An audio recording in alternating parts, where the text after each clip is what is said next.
Thanks to our Patreon members for helping to make this episode possible, and we're now available on all the major podcasting platforms. You can find more information at the links below.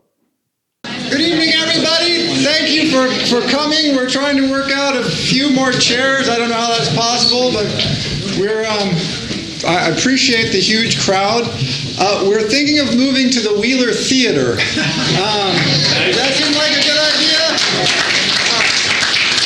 I think that'll happen. It'll be announced in the paper. There'll be more room, but you'll be farther away. So I'm a little hesitant for the Wheeler, but I think with this many people, we're going to have to do that. Okay. Bertrand Russell. I still can't believe this many people. Bertrand Russell never lectured this many people. No, that's not true, actually.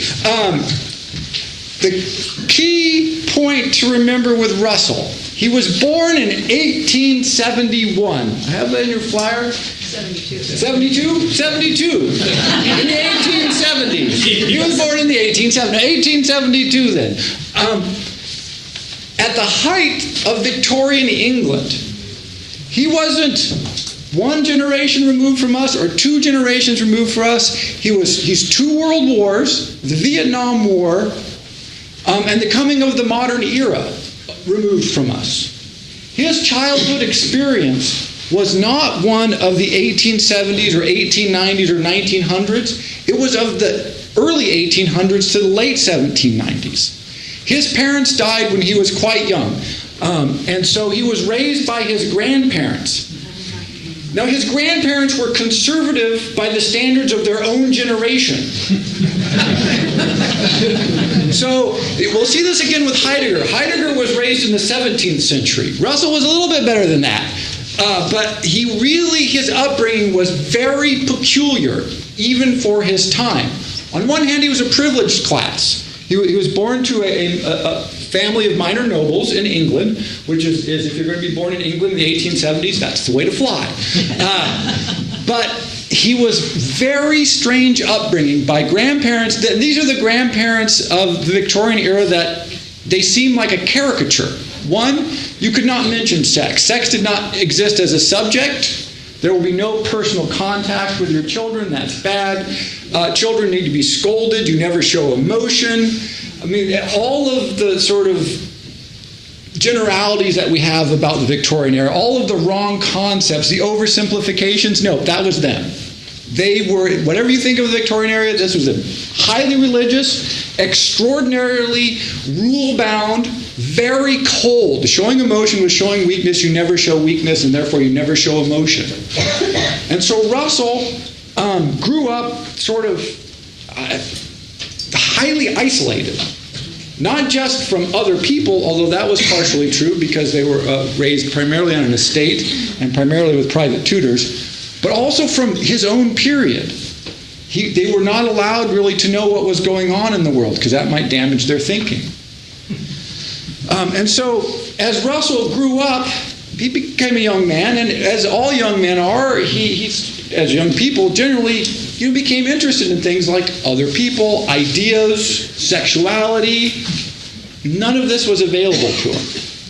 And then one day, this remarkably bright boy who's been sealed off from the world was given by his older brother a copy of Euclid's theorems. And this has happened repeatedly throughout history. There is a certain subset of our population, when they read Euclid's theorems for the first time, they find it a revelation of religious strength. Here they think is reasoning and it is. It's extraordinarily clear, cogent reasoning that has very powerful impact on the mind. If your mind is built a certain way, it doesn't happen to everybody, but to certain people. There's one chair up here. And when he receives this, again, it is like a vision. He cannot release his sexual energy. He can't even talk about it. He can't even think that he's sexually frustrated because that wasn't even a possible thought. He can't think, I'm socially isolated. I want to share my ideas and feelings with other people because you don't do that. You don't show emotions. And so his outlet became these theorems. And this began his love, deep, powerful love, with both mathematics, but more importantly, with rationalism. With the notion that clear, cogent reasoning can set you free. it was a new world, that he could move out of this terrible, repressive, limiting shell into this pure realm where there are no frustrations, where the rules work, where you can explore limitless horizons. And it just thrilled him to no end. Changed his life entirely. And he said, that, more or less, is what I want to do. And so all of the material that we talk about tonight, you want to keep this in mind. Because then what happens is he enters this realm of pure reasoning. Euclid is just an example. As we go through his works, there'll be more examples. And he finds great, on one hand, release and freedom there. But on the other hand, it still isn't emotional, social, or intellectual contact with other people. And so he'll pursue projects that are pure reasoning, Principia Mathematica, the principles of mathematics being the most important ones, until he meets a woman, generally, falls in love, and all of a sudden, well, forget all that crap. That's bullshit. I don't want to do that anymore. And then he writes a work like Logic and Mysticism. Right? Which is just, because all of a sudden he says, oh, this pure logic, there's got to be more. Well, then that all falls apart, and he shuts down again and takes himself back into the realm of pure philosophy, which for him was pure reason, to try and recover, to recoup himself, to distance himself from the world. Then he becomes frustrated again. And so there's this constant pendulum swinging. He never works this out, by the way. But he just goes back and forth. It's a terrifying life to read about in that sense, because you see the repeated encounters with these frustrations. But keep that in mind, that his entire life, he lived until 1970? What did I say there? Whatever I said there, that's when he lived. 1970. So he lives through, the emancipation of women, the sexual revolution. But he was born in Victorian England and raised in damn near Edwardian England. And he could never quite reconcile that. It never was him. So he was at war with his times emotionally. So intellectually very innovative, emotionally and personally, spiritually troubled, very troubled. And we'll talk about what happens here. Because he was so interested in the project of reason, he pursued the field of epistemology. You can debate, people say he did analytical work and logical work. Basically, his prime focus was epistemology, which is the question of what do we know and how do we know it? So to give you an outline of this, because it'll come up repeatedly, I want to start with the question. If you know the answer, feel free to shout out.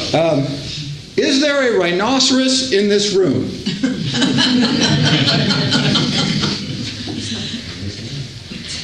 There is not a rhinoceros in this room. Yes.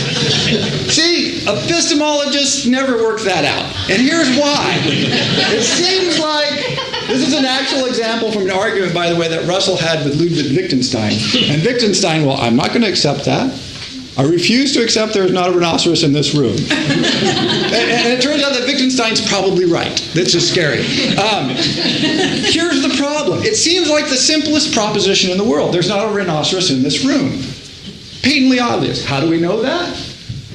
Our sense impressions. We look around, we don't see a rhinoceros, and so we say, well, there's not a rhinoceros in this room. Just a few teeny tiny problems with that. One, what is a rhinoceros? Notice we're positing an absence. We do not have a sense impression of an absence. So when we say there's not a rhinoceros in the room, what we're really saying is, I have a memory or an idea. In fact, I don't believe I've ever seen a rhinoceros. I had to ponder this. But nonetheless, I have an idea that I think I know what a rhinoceros is. And I compare the room that I sense with a room that I imagine would be like if there were, in fact, a rhinoceros in it. And I say, the room I am in is not like my imaginary room. Therefore, there is no rhinoceros here. Now, the problem with that is, as I said, is that's not a sense data. We're not experiencing a lack of a rhinoceros. What we're experiencing is a disconnect between what we imagine the room would be like and what the room is actually like according to our sense data. And epistemologists go, well, that's funny. So the world is made up of our memories and imaginations. And that's what reality is. Ooh. See how that gets really muddy really fast?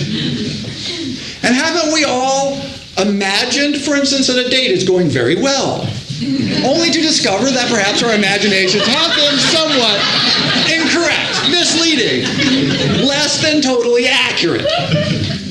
Right? And so epistemologists struggle with this. It seems so simple. There's not a goddamn rhinoceros in the room. And yet, how do you know this for sure? Because we think the room would be different if there were. And so they go, okay, well, how can we fix this, right? Because it seems like there's not one. We must be able to demonstrate that. Again, also assume, how many people have ever actually physically in person seen a rhinoceros? Because I don't know if I have. That's most people. Okay. Zoos. That's good. But notice, how many people have been to Paris? Wow, that's a lot of people. But notice if I said if Paris is not in the room, half of us would never have seen the object, which I say is not in here. And so we wouldn't even be using a memory of the object that we had experienced to make the clarification about its presence or absence. We would be using an idea that we got from God knows where to come up with an imaginary image of the room that we would then compare to our sense data and say, well, Paris is not in the room. That's not a real firm basis to build things on. If you try and build reality from sense data, then what you're doing is called empiricism. Basically, you collect all the sensory data that you can, you build models, and those models are reality. This makes you an empiricist. Originally, Bertrand Russell was not an empiricist. He is what we call an idealist, a Platonic idealist. This is because of Euclid. What Platonic idealists say, no. There is in the universe perfect forms. There's a perfect rhinoceros. There's a perfect room. There's perfect things. And what we do is unknowingly, built into our minds, often called a priori, are these models. And so we're not appealing to sense data, although in part we are. Mostly we're appealing to the structure of the universe to arrive at some idea of what we mean by things like room and rhinoceros and in and out. Bertrand Russell's first project in epistemology was his work called Principles of Mathematics. I think I gave you there an example. And if it's on the first page, it says, pure mathematics is a class of all propositions of the form P implies Q. Wow, that's exciting. Are you all excited? Have you glanced ahead to Principia Mathematica? Because that is really some clarifying material there. Here's what he does. He goes, look, and this, by the way, goes back to Kant. Everything goes back to Kant. I mentioned that in the first lecture. Here we are again. Kant had demonstrated that we shouldn't trust things like our idea of rhinoceros or whether or not it's in the room. That we only have the capacity to build the model as if, remember I mentioned this, as if it were true. With one exception. He said mathematics seems so necessarily, obviously true that it must be a priori true. True before everything. Before the universe's founding, mathematics works. In every alternative universe imaginable, mathematics works. So, like Euclid's geometry, here seemed to be a realm where we can build truth. If we can understand mathematics, then we will have absolute total truth. From that, we can derive any other truth that can possibly be developed. This was Russell's goal in the Principles of Mathematics. So first step is, he said, look, there is a realm of perfect truth, and it, again, is in mathematics. But it turns out that mathematicians don't know why mathematics works. It's one of the little tricks they don't tell you about mathematics. 1 + 1 = 2. We all know that. We don't know why. It took Russell and Alfred North Whitehead about 12 pages of Principia Mathematica to demonstrate that proposition, which they claim hilariously is the occasionally useful proposition that 1 + 1 = 2. But it took a lot of work to demonstrate that. And when Russell begins working, whole sections of mathematics had no logical foundations. And so he said this. He said, math is up here. Below math, sort of more important to math, is some logical propositions.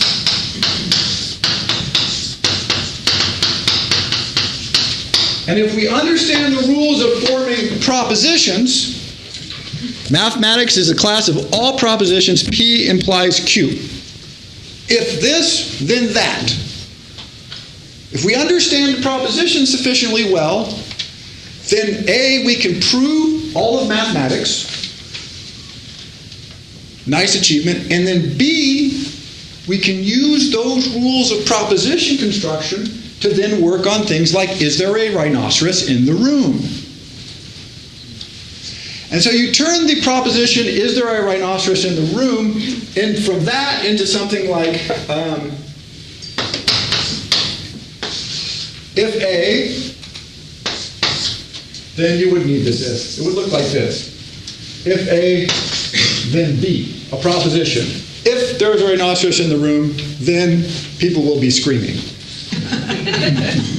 If people are not screaming, then there is no rhinoceros. Are people screaming? Yes or no?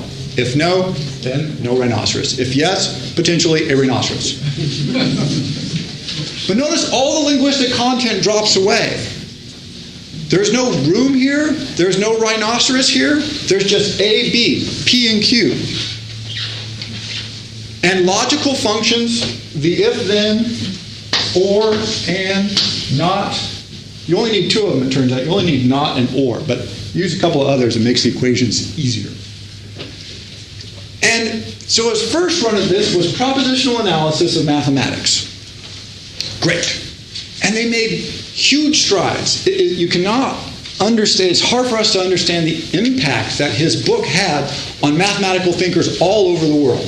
He started receiving letters from the leading mathematicians, Cantor, Peano. They wanted to write him. They wanted to know, wow, huge achievement. How did you do this? What are you doing? They invited to conferences all over the world. Immediately. It was this amazing breakthrough. And then he ran into some problems. The problems were the form of the paradox of, well, this isn't the one he used, but this is an example of the paradox. This sentence is a lie.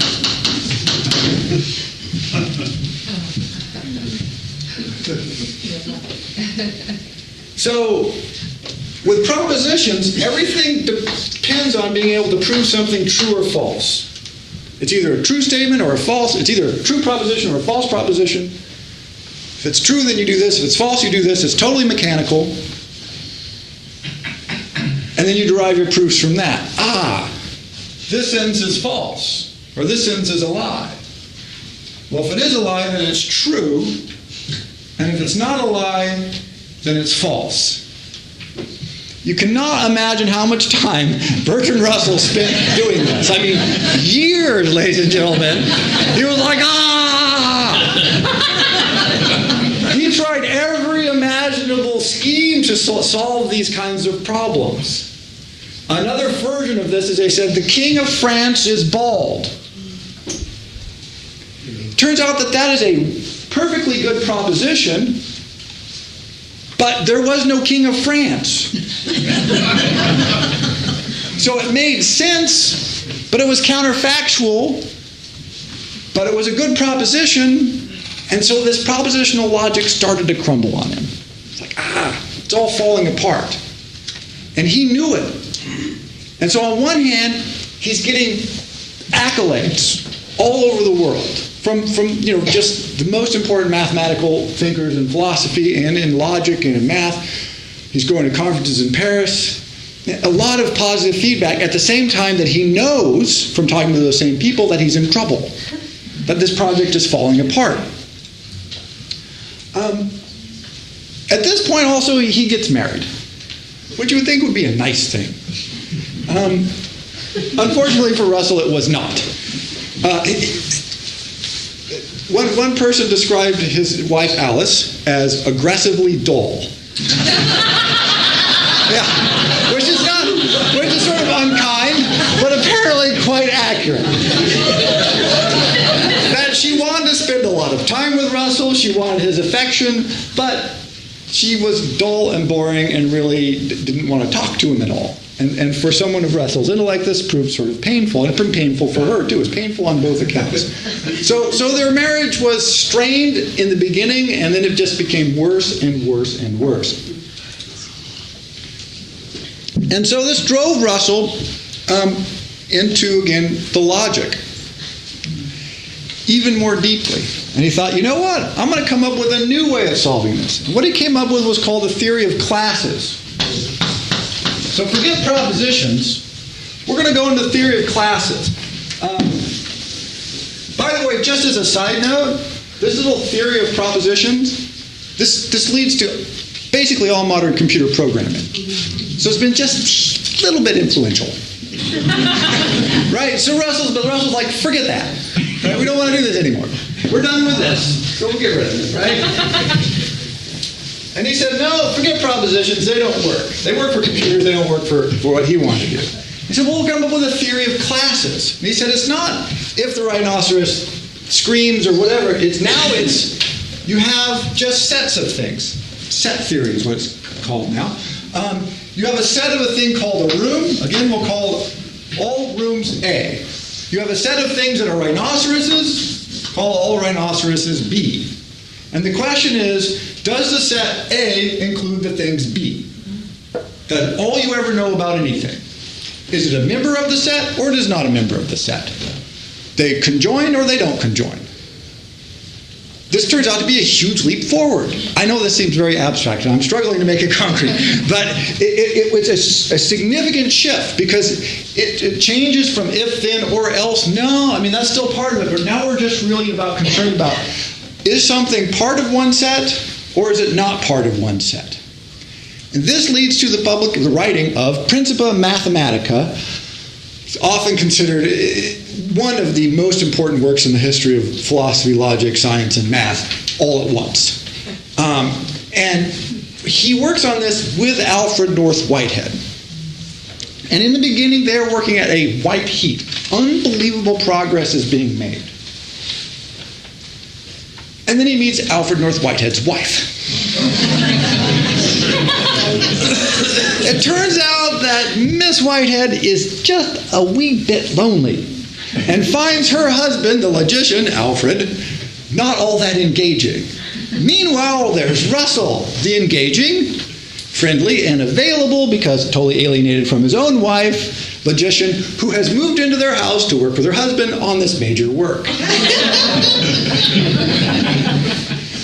Russell begins to have doubt about the importance of the project.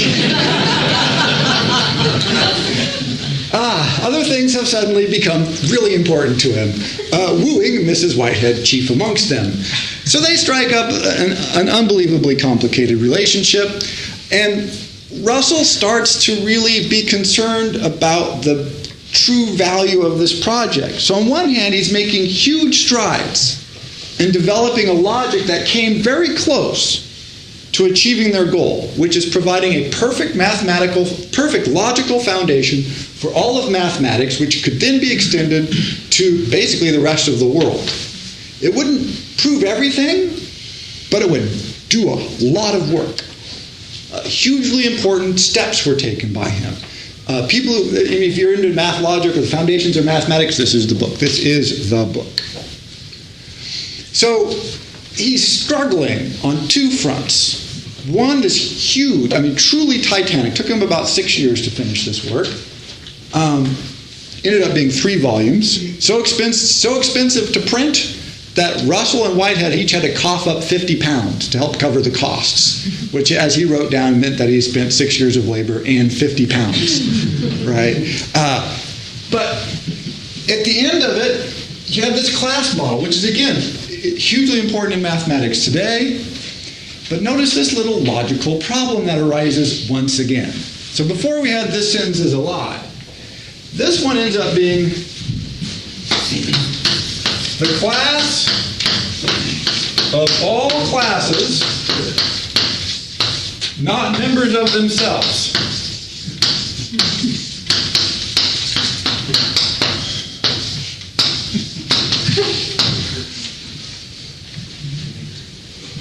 Do you see the problem there? There's no verb. So the class of all classes not members of themselves, which are not members of themselves. But yeah, the class, so we have a class of all the classes that are not a member of themselves. So if you have a class that's not a member of itself, then it goes into the class of all those classes. Wasn't Gödel alive then? Ah, yes, he's coming. Gödel just drives a stake right in his heart. You're dead. But the class of all classes, not members of themselves. Well, if it is a member of this class, and it's a member of the class of itself, and it's not a member of this class, then it's a member of this class. And it's not a member of this class. And, I think I'm going to go talk to Alfred North Whitehead's wife some more. This is how you work that out, it turns out. And so, so he's just struggling, on one hand, to finish this project, which about halfway through he realized was flawed. And he could not come up with the answer. It turns out there is no answer. This is what Gödel proves. Gödel's famous incompleteness proof, 1936, much later than this, but that's how long it took to finally prove that this was undoable, the project that Russell thought he had done. He shows that there is no system that can operate this way. There's lots of very good systems that can do lots of work. None of them can cover everything. None of them are complete in a mathematical sense. And so already he feels this falling apart on him. He's like, ah. So on one hand, he's making huge strides in mathematical logic, both by developing propositional logic to a place it had never been, and by developing set theory to a place it's never been, and by providing logical foundations for whole fields of mathematics that had never been touched before. Most people, and all of his admirers, said, you're one of the leading minds in the world. Russell said, see, he didn't want partial solutions. He didn't want a little bit of the truth. He didn't want a corner. He was going for the absolute truth, the Platonic ideal. He was an idealist. Something that's 3/4 true, no, who cares? Something that works really good 97% of the time, no philosophical interest for him. If it wasn't perfect, it didn't work for him.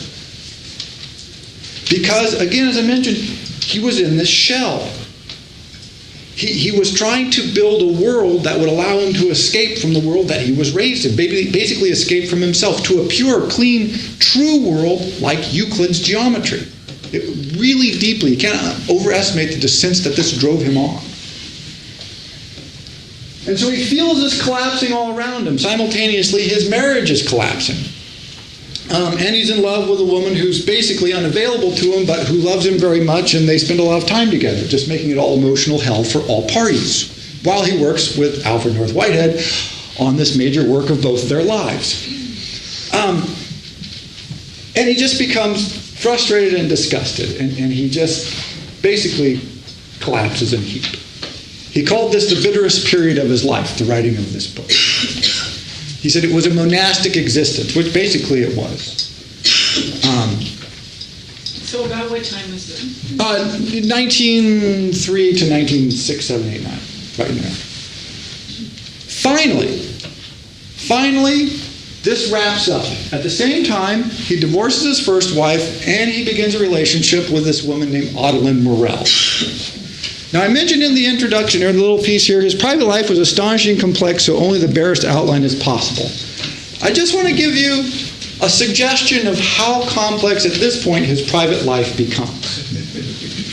So he moves from extraordinarily staid Victorian upbringing to Cambridge, very staid, to basically a sterile marriage with a woman he has no feeling for. Then a little hint of relationship with the wife of his co-worker, but there's no example. We don't think they ever had sex. So very frustrated there. And then he meets Adeline Morel.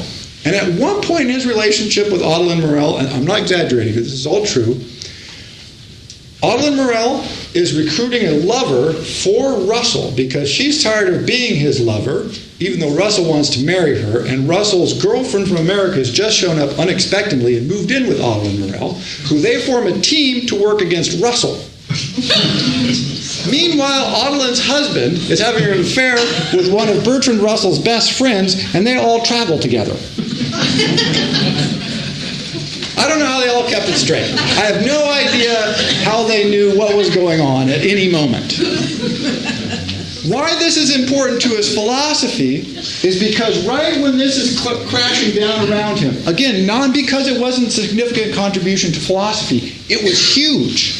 It just didn't meet his goal, which was an absolute Platonic ideal. He says, all right then, fine, forget that. He meets Adeline. He falls madly in love, romantically in love. This is the woman of his dreams. He's been waiting for her all his life. Here she is. She was sort of like this, 50-50 on him. On one, she liked having him around. On the other hand, she was married, didn't want to divorce her husband. She had several other lovers. Her husband had several other lovers. She didn't see why she should run off with him. She's like, look, no, we can sleep together, we can have a relationship, but you need to get some other lovers and fill up more of your time because I'm busy. Which, for Russell, was a bit of a shocker because, again, he was raised by Victorians. Right? So this is called the Bloomsbury Group, by the way. And so all of a sudden he finds himself running with this crowd that were not raised by Victorians. Did not view the world in the Victorian way. And it was blowing his mind. And he never knew exactly how to respond to anything. So he does two things. First is he writes a work called Logic and Mysticism, which is sort of, as you can see, it's going to be a troubling work to look at, right? But what he says is, more or less, to summarize, part of the world comes to us from mysticism, inspirational part. You can just substitute Adeline for mysticism in the entire book, and it makes perfect sense. I'm not kidding. It's really sort of an interesting love letter to Adeline. But when you think, you must think with logic. And so for the first time, he allows into his thinking the notion that there's a part of the world and a part of the human experience that cannot be explained entirely with logic. And that part is mysticism. Again, just substitute the word Adeline, and you've got it right. There's romance, there's inspiration, there's love, there's beauty, there's aesthetics, and logic doesn't work. Damn. If you want to think correctly, you need logic, but it doesn't cover everything. That's not enough anymore for him. It's a great short work. Short essay, hard to find. I think there's an electronic version online. Interesting read in context. And he does another work, which I have here, from the analysis of mind. If you look at that, the book has grown out of an attempt to harmonize two different tendencies, one in psychology and one in physics. It's a long essay, very long essay. He wrote several books on this subject, but the key note here is he switches to empiricism. He says, all right, I've given up the logical ideal. I've given up the Platonic ideal. Gödel hated him for this. Kurt Gödel, the math logician, probably the most famous math logician of our century, continuously said, you had the inspiration from God when you were young and you abandoned your duties to logic. And Russell's like, well, not so much. I just don't think it solves everything anymore. So he became an empiricist. He said, look, we know the world through our senses. And what we have to do is try and determine the best way to analyze our senses. But knowing our senses are misleading, he shifted his ground dramatically. And he said, look, mathematics is not explained by logic. Logic is explained by mathematics and the other empirical sciences. All of a sudden he says, look, the role of philosophy is to explain the discoveries of physics and chemistry and mathematics and bring those into the realm of the philosophical discourse that people who do not have access to those fields can understand. To explain the world in terms of the empirical results of the physical sciences. And again, he wrote several very good books in this mode. But for him personally, this is a dramatic shift of view. From the perfect world that we will then derive all our experiences from no, we need the sciences, and then we take their results and we use those to derive the world. But he admits that the sciences are limited. There's only so much the sciences can know, so there's only so much philosophy can know. And so again, he spends a whole period of his life writing in this mode. He switches ground for empiricism. No absolute truths in the old sense in which he held that. The job of philosophy is to just translate science for a general public, philosophical public and then a broad public. To wit, he writes a book like the ABCs of Relativity. He feels it's his job to do that. But it was really a crushing defeat for him. He decided, you know what, I'm going to abandon philosophy. I'm going to leave Cambridge. I don't want to do that anymore. And when he wrote ABCs of Relativity, it turned out to sell many copies. He made a lot of money. And he goes, ooh, look at that. I don't want to do this logic stuff anymore. It doesn't work. It's too limiting. I want to be in the world. I want to experience things. And if I write more popular works, I make money. And so if you look on the back of the flyer here, there's a list of what I call readable works. The Problems of Philosophy, Why I'm Not a Christian, An Inquiry into the Meaning and Truth, A History of Western Philosophy.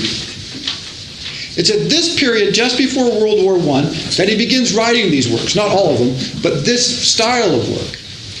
If you read about him in philosophy books or biographies of him that are philosophical, they say, oh, well, these aren't very important works. These are just, he did them for the money, or he did them for popular, or they're just derivative. No, I argue, absolutely wrong. When he discovered that the logical project was not going to work, he was devastated. And so he shifted grounds. He said, my goal, my job now is to communicate as best I can with people, with the general public, the general educated public. And he took these works very seriously. Now, there's some works that he wrote, which I have not listed here, which he did not take seriously. Those come mostly in between the wars. He really did just need to make money. He would write anything at that point. But these he took very seriously. He worked very hard on them to try and communicate the best ideas he felt of the past and contemporary philosophy to the general public. And they're all readable, and I highly recommend them. The next list I say is almost impossible. Principia Mathematica, the introduction, and Principles of Mathematics, the introduction.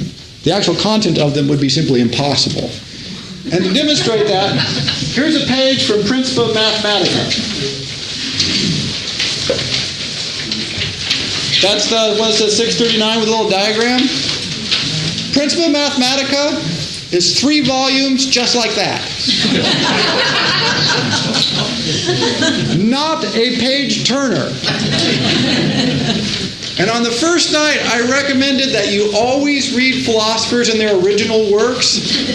With Russell, it's not really a very good idea. Unless you have a big background in mathematical logic, in which case, hey, knock yourself out. But the key issue here is that really, as important as these logical works were to him and to the 20th century mathematics and logic, he felt they were failures. And he shifted to logic and mysticism. His attempts to translate modern science into philosophical language, his attempt to bring the greatest thoughts to the broadest population, because he thought the logical project was dead.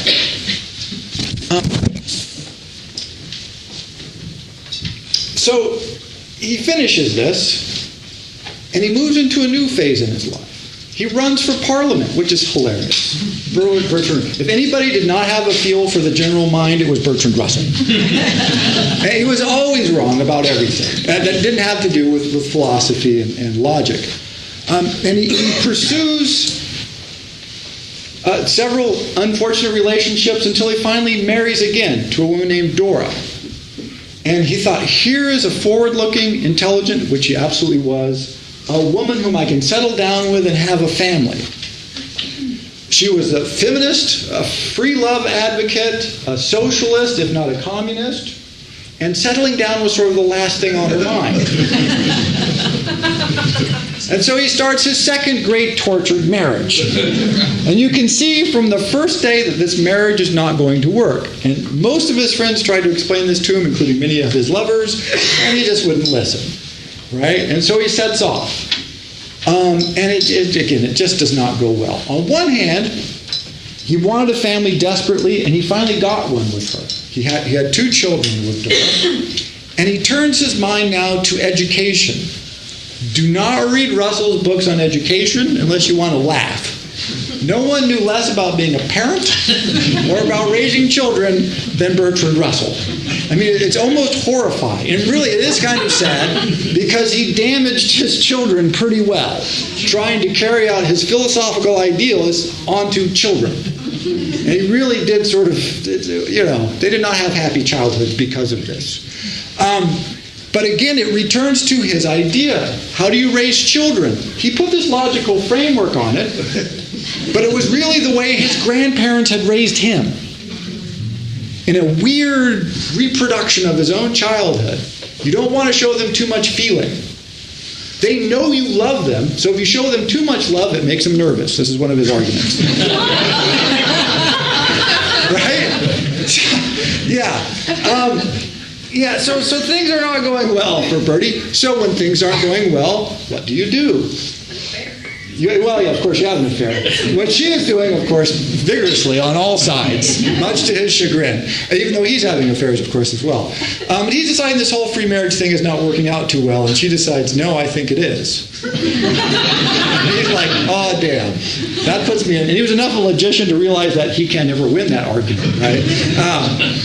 But so he returns to his love of philosophical reasoning. And he launches a second development of empiricist thought. And this one is described best, I think of it as the world can be conceived of in 2 ways. In one way, think of it as 2 buckets. It's either a bucket full of Jell-O, in which everything mixes and is undifferentiated, or it's a bucket of shot, pellets, lots and lots of pellets. And that you take any given pellet, and by describing its relationship to as many other pellets as possible, you arrive at an understanding of the world. This is a world constantly in flux. This is a world of changing but more or less fixed relationships. Russell decides that this is the right answer. He says the world is all differentiated little particles. Not surprisingly, he gets this idea from physics, because now the atomic theory of physics is taking off. And he says, look, there's the proof. The world is made up of little particles and their relationships to each other. And that if we can understand that, then we'll be able to grasp the nature of these relationships again. And so he begins working on a serious attempt to codify all scientific thought into one logical system based on I'm sort of simplifying it as a shot theory of the universe, the relationships of any given particle to any others. And at this point, he makes a significant breakthrough in his understanding and our understanding of the world, in which he says there's actually 6 dimensions in the universe. Now, we're all used to now thinking of the universe as having 11 or 27. This was extraordinarily important and groundbreaking at the time. He says there's not 3 dimensions as were known then. He says there's actually 6. And he starts developing this model. A few papers published on this, but he did voluminous writing, never published, because he breaks it off, of course, when he starts another affair. But he made a lot of progress in trying to work out this third version of the universe. This version of the universe, by the way, is beginning to triumph at the moment. Modern string theory is failing, and so, which was sort of this version of the universe. And so the math of this version, advanced particle physics, is beginning to look right. And Russell's work on this is becoming more important suddenly after a lapse of many, many years, as repeatedly happens with him.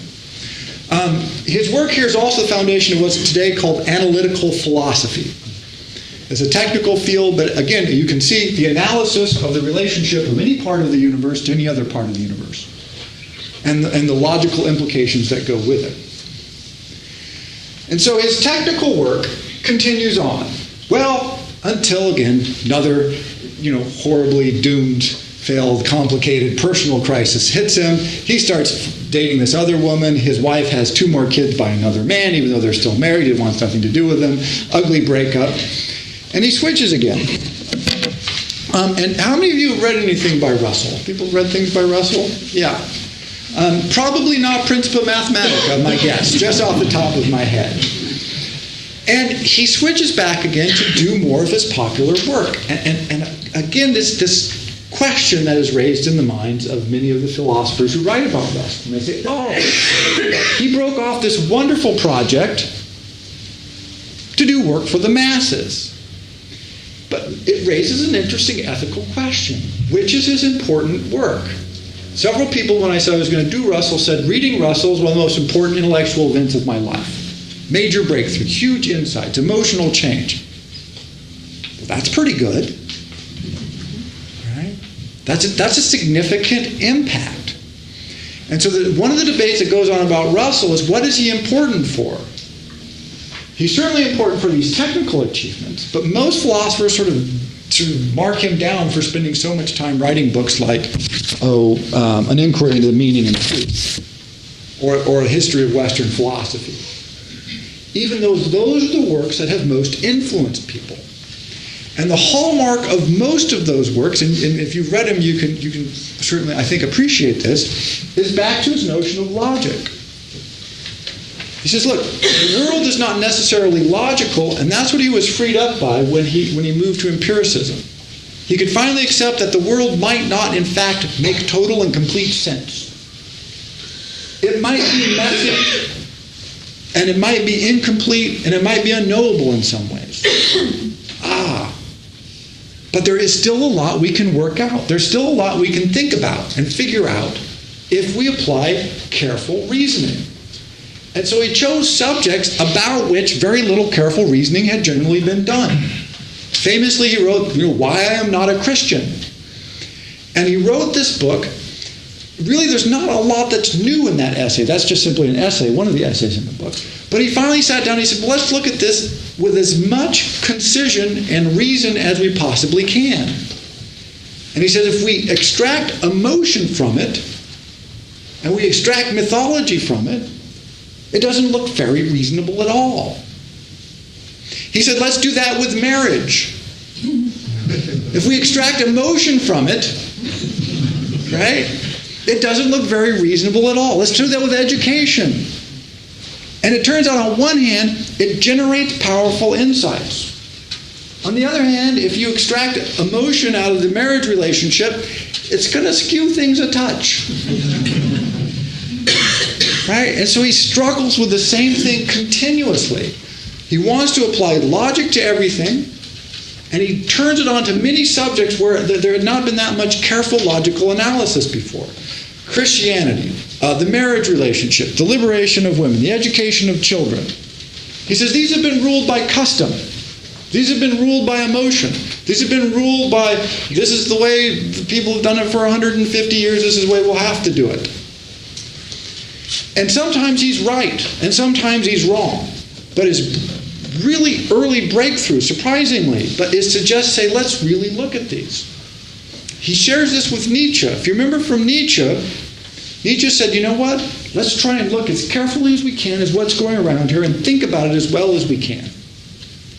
The distinction is Nietzsche had no necessary need for logic.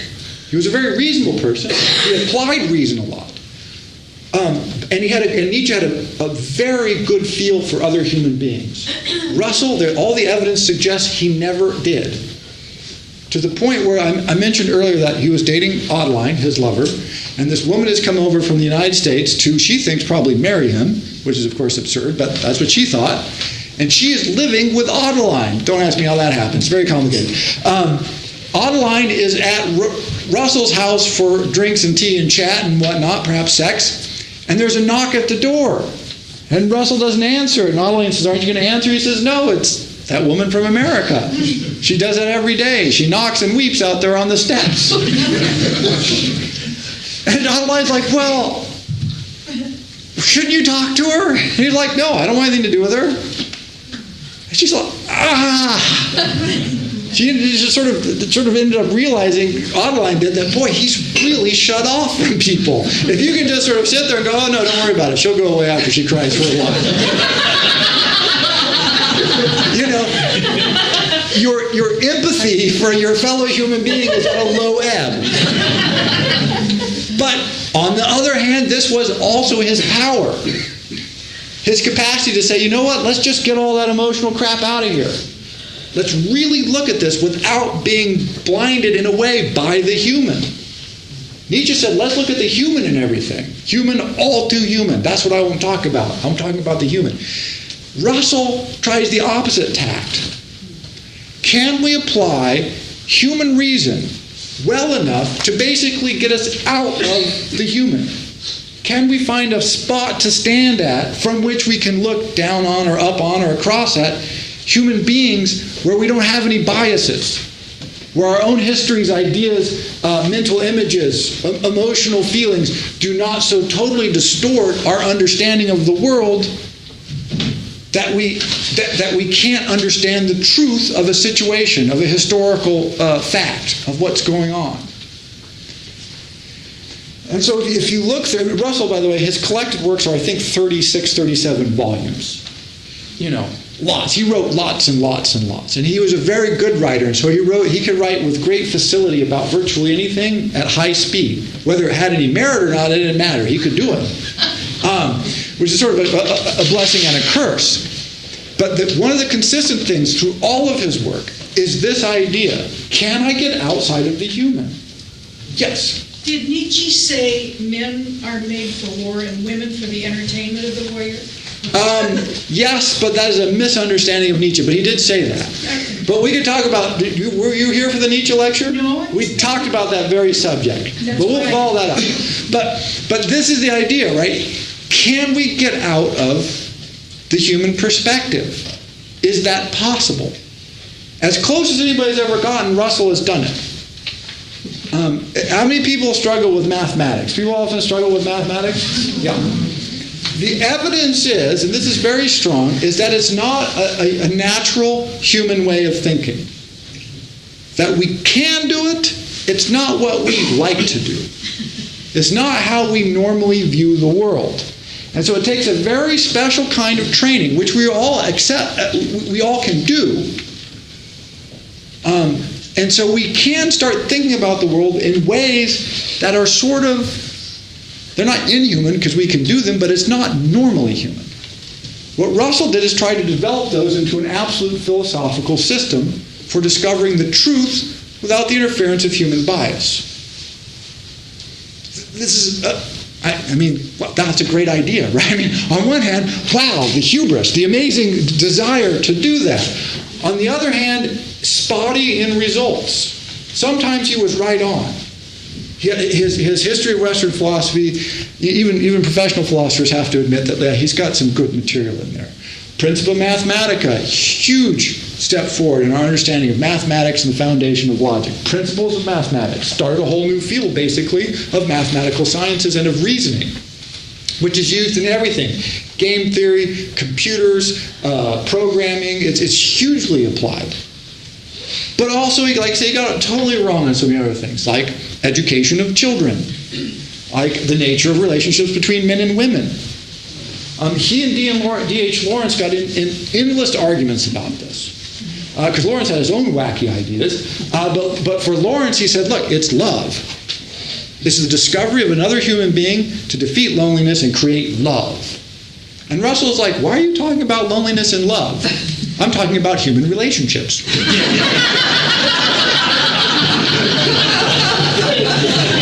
And Lawrence just begins pounding his head on the desk. He's like, who is this guy? What do you mean, why am I talking about love and loneliness? And Russell's like, look, you have a proposition, man and woman. Lawrence is like, no. It's not a proposition. Russell's like, well, yeah. So a very peculiar outlook. So finally, his later works. So if you go to our knowledge of the external world, he travels around. He breaks up with his second wife, who long litigation because she has 2 of his kids. She's had 2 kids by somebody else. Russell has a noble title now. I think he's an earl. And so who's going to be able to claim the title when Russell passes on? He wants it to be his older son. The money issues are all tight. Of course, we've had World War I and World War II. I mean, it's just a mess, right? And he returns to this notion of a search for how do we understand the world. And so this is one of his later works, Our Knowledge of the External World. Just a quick note from this first sentence, give you a sense of it. Among the objects to the reality of objects of sense, there is one which is derived from apparent difference between matter and how they appear in physics and things as they appear in sensation. Men of science, for the most part, are willing to condemn immediate data as merely subjective. And he wants to, in some sense, now defend immediate data. So again, a huge shift here. Platonic ideals. Forget sense data, it's just wrong. Physics access to material reality, physicists, chemists, mathematicians, will use that in an empirical way to construct a model of the universe. Finally, he sort of ends up, you know what, I think we can build a model of consciousness. Logically coherent. Everything with Russell is always logically coherent. But that will allow us to use sense data in the following way. While it may not be perfect, it is the best model of the universe we can ever have. So this is over the course of his life. This is 60 years almost of philosophizing. He ends up making this argument, which is to say, look, we need to take our sense data and organize them as logically as we can. This is not going to produce perfection, but this is going to produce the best approximation of the actual universe that we can ever derive. It's a very limited sort of epistemology. From, I will prove the foundations of all possible knowledge with perfect logical precision, to, you know what, our sense data, a little bit dodgy, but it's the best model we can develop. There is not a rhinoceros in the room. How do we know? It's messy, but it's the best we can do. There is not a rhinoceros in the room. I have some concept of what a rhinoceros is. I can imagine the impact the rhinoceros would have on my life if it were in here. I don't see those things. So I use my sense data and my memories to build a model of the world that looks pretty good. Philosophers do not like this because he abandons the notion of having the absolute realm of truth.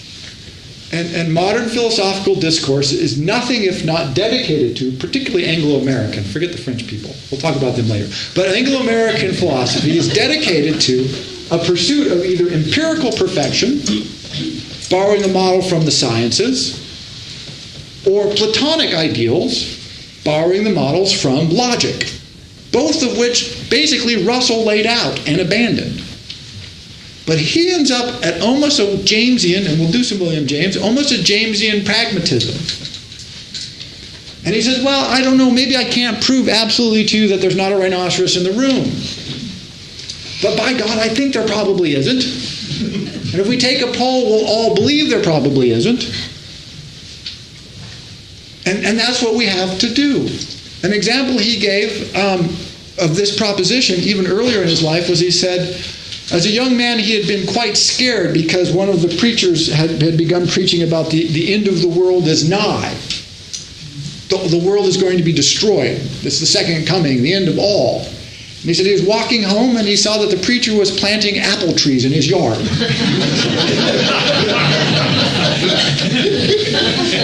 And he said, I felt greatly comforted by that discovery.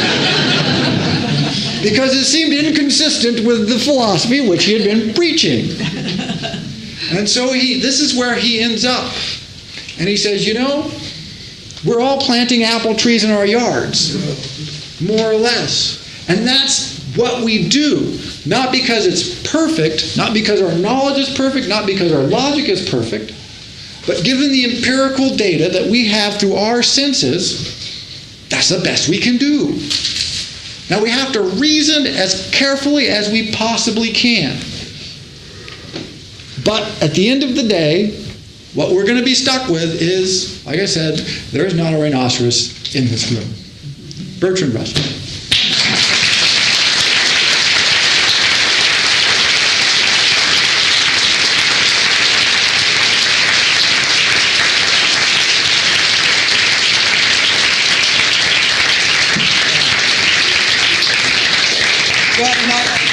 Let me apologize, like I said again at the beginning, I really believe in working from the primary text, but so many of his primary works are inaccessible because they're not written in English, is basically the problem. They're written in mathematical logic of various forms.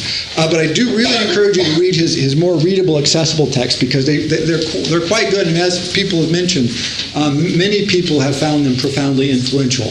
And while modern professional philosophers had tended to look down on him, he did not. He did not look down on most of these works. He really thought they were valuable contributions. So questions? Any questions out there? Yep.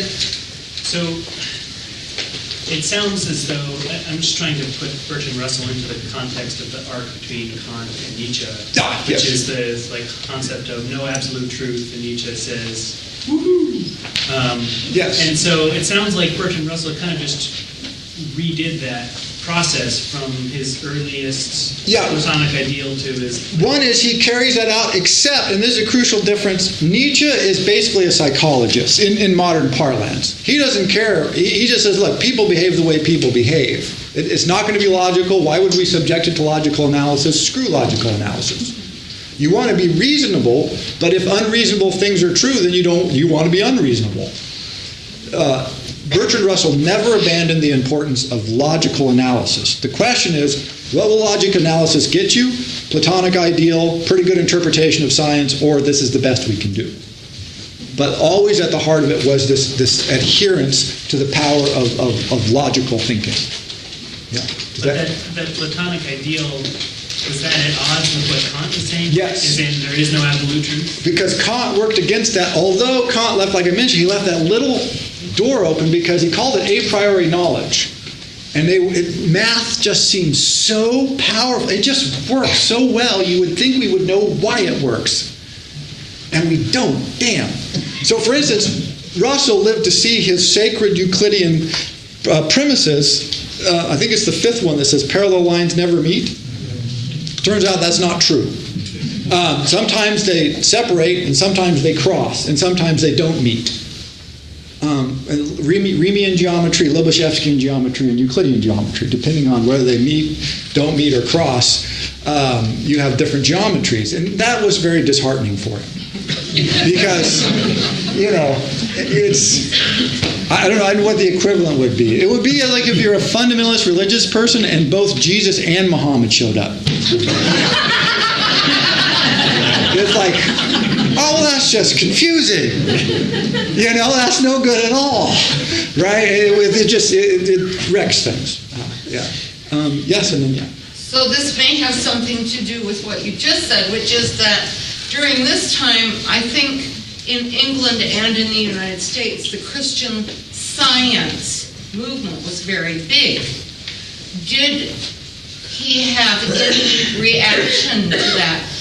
publicly. And Oh, was that maybe why he wrote Why I'm Not a Christian? Yeah, he was roundly criticized for works like Why I Am Not a Christian, for his supporting of free marriage and free love, sex education. He was an early one that women should have access to birth control and sex education. Early being, 1902, early, when you could be arrested for such things, that early. So he was very much at the forefront of that. At the same time, he had no sensitivity to women at all.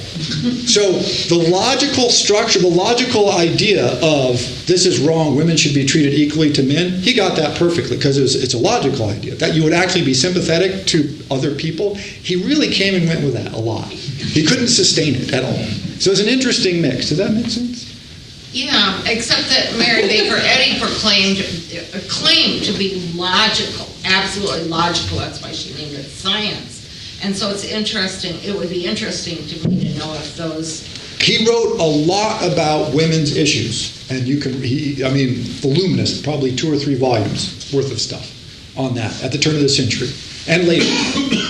But a lot of it right there at the beginning of the suffragette movement in England, though not in America. But he did have influence. But he was very heavily criticized, and in fact, big scandal. He was hired at City College of New York, and then fired for his controversial views, like Why I'm Not a Christian and free love and all that. So it was quite the scandal. He had a lot of trouble from that. Yeah. Yes. Is it fair to simplify and nutshell him by saying that he's probably the most lucid and articulate writer who ever tried to make his feelings make sense? I would say that's not fair, because while he is very lucid and articulate, he showed no capacity at all for interpreting his own feelings. And all of the women that he knew who wrote about him commented on this pretty much in many, many letters. So they were like, God, Bertrand, he doesn't have the slightest idea what he knows. He doesn't know what's going on. Is it really that dim? So he really was not good at articulating his own personal feelings. In fact, he was pretty much systematically opposed to trying to do that. Every once in a while he would try, but it never worked out very well. So he was articulate and lucid, but he was so, not always, but generally so removed from his own emotional state or his capacity to express it that it doesn't work for him. Yeah, and that's clear, like I said, from contemporary people writing about him, as well as him writing about him. He was aware of this limitation. Yeah. Back corner, and then... Well, I would have thought that at some point in his life, you empiricism for Narcissus question. Setting that aside... Oh, yes, he did. He held that there was not a rhinoceros in the room. Wittgenstein refused to accept that. But he couldn't prove it. I wish he would live another 100 years, because I would like to know how he would deal with what we're learning today about maybe there's empirical answers to things like emotion instead of mystical.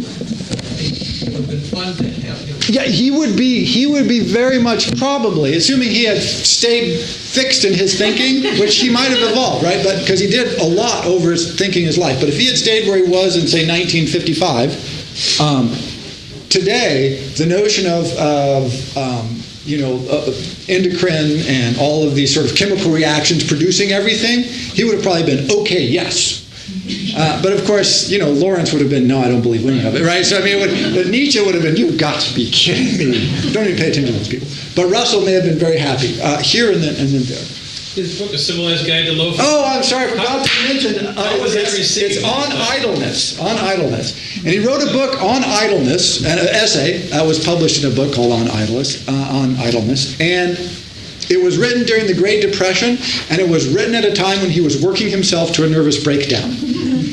And this is a further example to your question is, here's this guy. He also wrote a book on being happy at a time when he was writing about committing suicide in his journals, right? So that's literally true. They were co-doing this in time.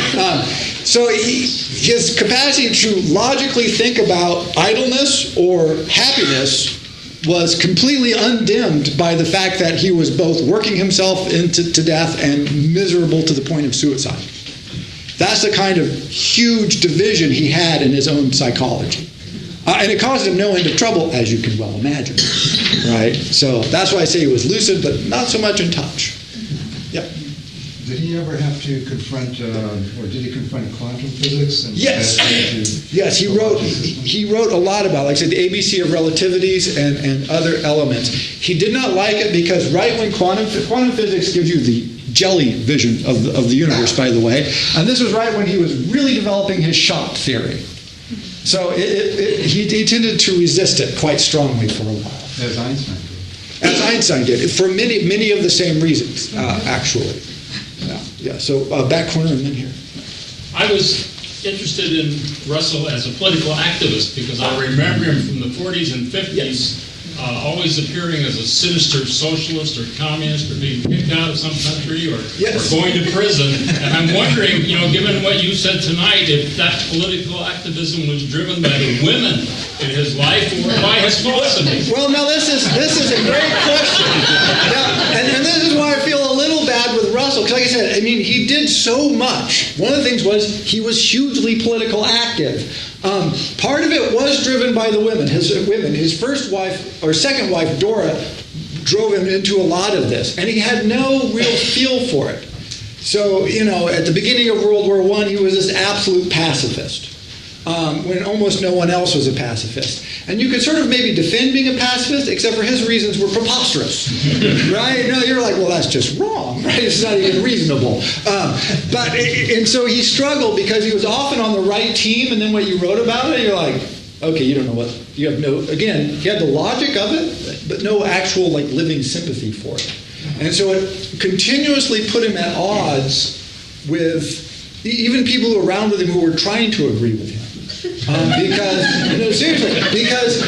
he went back to Cambridge as somebody who was totally opposed to World War I. And everyone's going, look, Germany is just trying to take over Europe. Why is that confusing? If we don't fight, France is going to be smashed, and everything you love about European civilization is probably going to go away. And Russell would say things like, well, what if we have just a conference and talk it out? And they're going, what are you talking about? Right? They've taken Belgium. Do you realize that? And he's like, yeah, but if we talk about it, we're reasonable. And he's like, no, history doesn't work reasonably. And he's like, well, it should. And so he writes crazy stuff. It really, sometimes he's hilariously off track. But sometimes he's very much cogent. He wrote about nuclear disarmament. He wrote about the mutually assured destruction problems, because those are very logic. He wrote about that. He wrote about civil rights. And again, it's very interesting because they're always articulate, always well-reasoned, and half the time, very enlightening. And half the time, you just think he has no clue. And a large part of that is driven by his dislocation from basically people and social movements. Last note on that, or unless there's more questions, a great example is his second wife, Dora, working class activist. Russell is running for Parliament, Labour Party, and they have, I think, 12 servants. And Russell scolds her for talking to the servants. And Dora's like, well, we're working for the working class. He's like, well, we're not talking to them.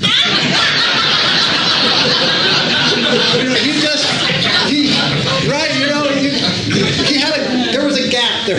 Sometimes he could not bridge the gap. Try as he might. He has no, it's a very interesting problem.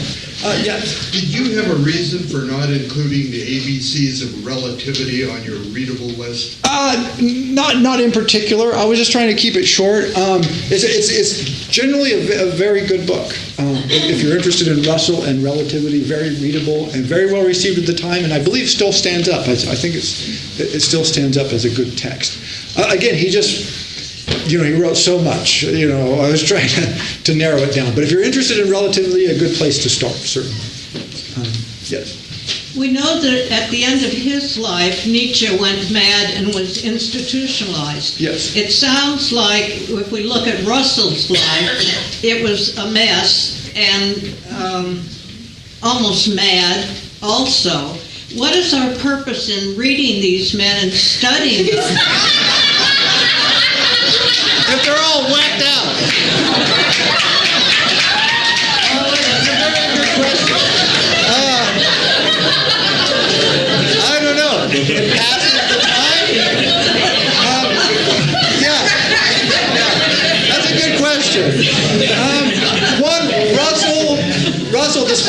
the craziness of his truly crazy personal life never showed until he lived to be almost 100.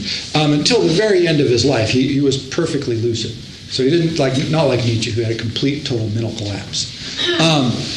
He never shows insanity. He was afraid of going insane, but he never showed any signs of insanity. Depression, yes, but not anything would be abnormal considering the way he lived. So I don't know. I don't know if a well-balanced person is necessary for the production of good literature, art, music, or I believe the track record is not a requirement. So I don't know. That's the answer. Men or women, right? Yes. I just want to point out that there's a high belief that Nietzsche went mad, nothing to do with mental illness, but tertiary syphilis. This is often speculated with Nietzsche, and there's no strong evidence that that's true. He suffered all kinds of disease. Even as a child, he suffered from serious headaches and lots of intestinal disorders. Most probable, and he got influenza during World War I. He got typhoid. He was severely injured by a horse during World War I. World War I, scratch that. During the Franco-Prussian War. I'm sorry, wrong period. Franco-Prussian War. So he suffered a lot of other illnesses that may or may not have been syphilis. There is some suggestion that he had syphilis, but it's not clear. The much clearer evidence is he worked himself to death. That's because he had repeated breakdowns. It's not like he had one breakdown. And it was always because at times he was working 12 hours a day when his doctors told him don't read or write for a week at a time. And then he was just... one of his doctors, as I mentioned last time, said you would be much healthier if you were much more stupid. That was his diagnosis. And it was, it's like, there, just be stupid and you'll be much healthier. Other questions? Other questions there? Question? I'll respond again to the Nietzsche question about women. Yeah, Nietzsche struggled with women a lot. He had many failed attempts at relationships with women and limited sensitivity in some ways to women, but he was a great psychologist of all human beings. And so he wrote many very insightful things about men and women. And so he was in part a product of his age and struggled to see women as his intellectual equals, but then he struggled to see almost all men as his intellectual equals. But his insights into human relationships, women to women, men to women, all those kinds of things, tend to be extraordinarily accurate and acute. You can learn a lot from him about that. Then why did he support Wagner? He did not support Wagner. He temporarily supported Wagner, and then he had one of the most painful things in his life was his decision to not only denounce Wagner, but to do it in print. 2 books written against Wagner because of Wagner's turn to anti-Semitism and bad music. That's his he did not like that. And a last note on that, if there's no more questions, it's interesting that another comparison between Nietzsche and Russell is Nietzsche and Russell were often on the right side of the issues: anti-Semitism, nuclear disarmament, what we would consider sort of progressive liberal ideals, but for totally different reasons. Nietzsche didn't care if they made sense. He didn't care if they're logical. He didn't care if they're rational. He said, this is the way human beings need to live and need to be allowed to live, and if we don't allow that, then why live? He didn't need any evidence. Russell, besides his own emotional intuition, Russell could not.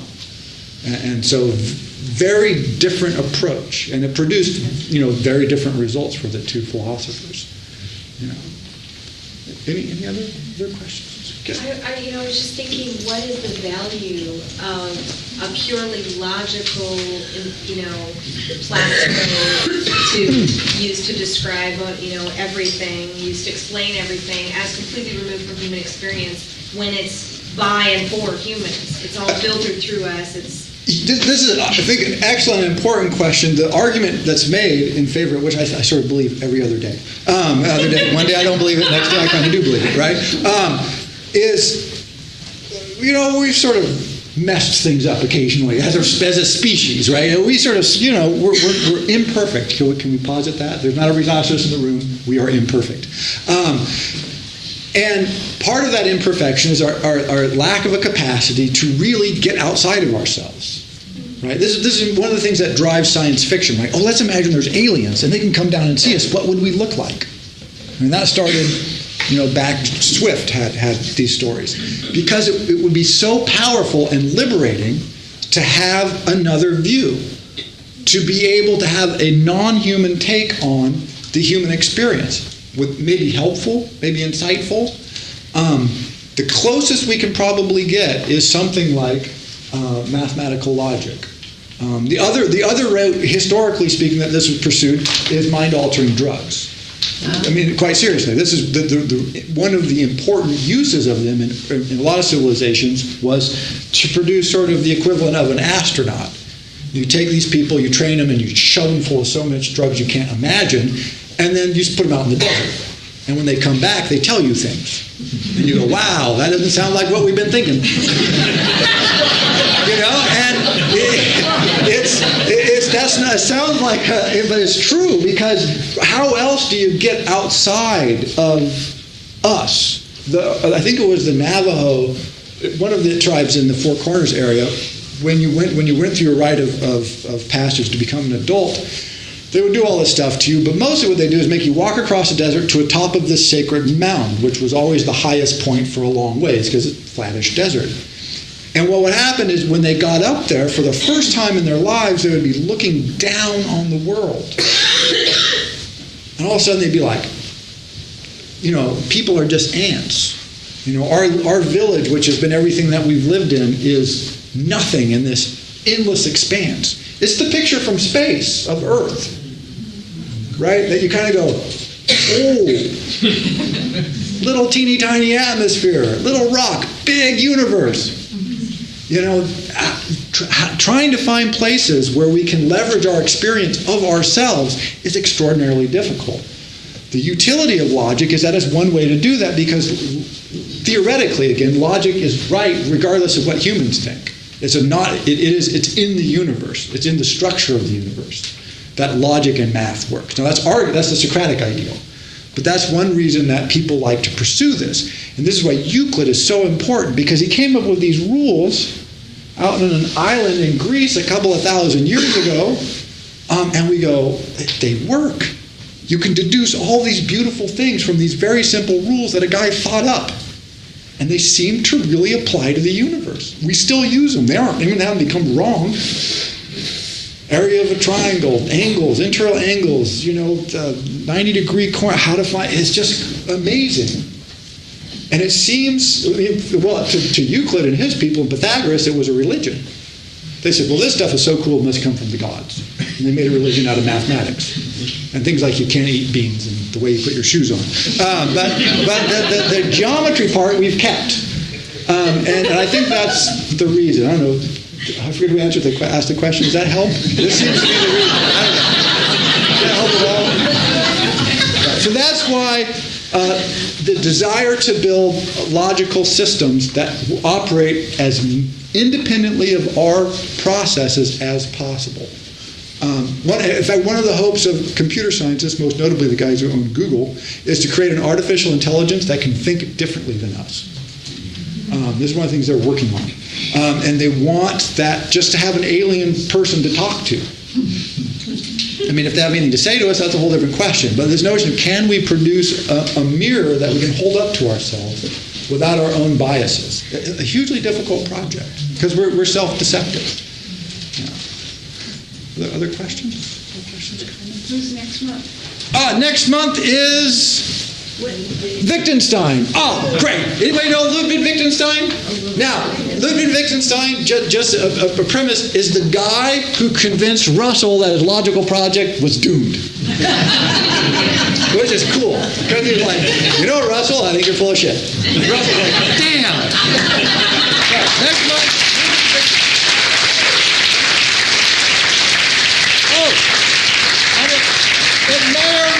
It may be in here, but it may be in the Wheeler Theater. So we'll see how it works out. But thank you all very much again. Thank you.